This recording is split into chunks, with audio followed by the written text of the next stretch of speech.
iMac Pro teardown reveals what you can upgrade and what you can't. iFixit has done a robust teardown of the iMac Pro, and we finally have a complete picture of which components can be upgraded and how easily. Additionally, the teardown found an impressively large cooling system responsible for the silent running we experienced when we saw the iMac Pro up close last month.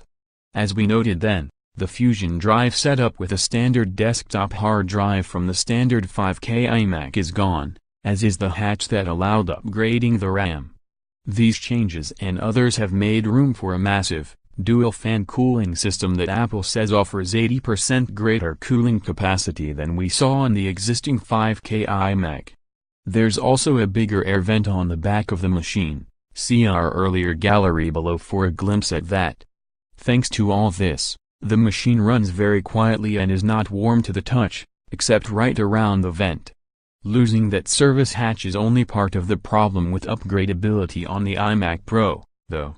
Not only do you have to open the casing completely to access any components, but iFixit found that the components that can be upgraded are all buried behind the logic board, requiring a lot of disassembly for access.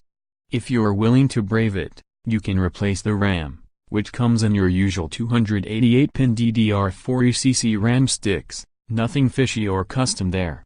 iFixit successfully installed different RAM with no problems. Unfortunately, the base model comes in a configuration of 4 8GB sticks for a total of 32 GB, so you'll have to pull 8 GB out to put any more in.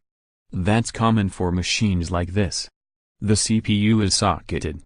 However, the existing chip is custom. It's designated Intel Xeon W2140B, which iFixit speculates is an underclocked W2145. Because it's a custom chip, a successful replacement with another chip may not be a sure thing, but it might be possible. It's a similar situation with storage. The base model iMac Pro has dual 512MB SSDs, but they're custom, so upgrade potential is uncertain. There is one thing you can be certain about: you can't upgrade the Radeon Pro Vega 56 GPU. It's soldered onto the logic board.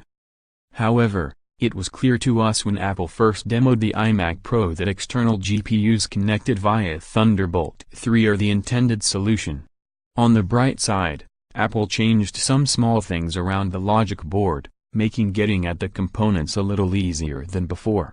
iFixit also found a 500 watts power supply and confirmed our earlier suspicions that nothing is different about the display. It's the same 5K display seen in the standard iMac. In this specific case, it's LG model LM270QQ1. Other than maybe dreaming of OLED and a hypothetical real HDR standard for computer monitors, though, nobody was complaining about the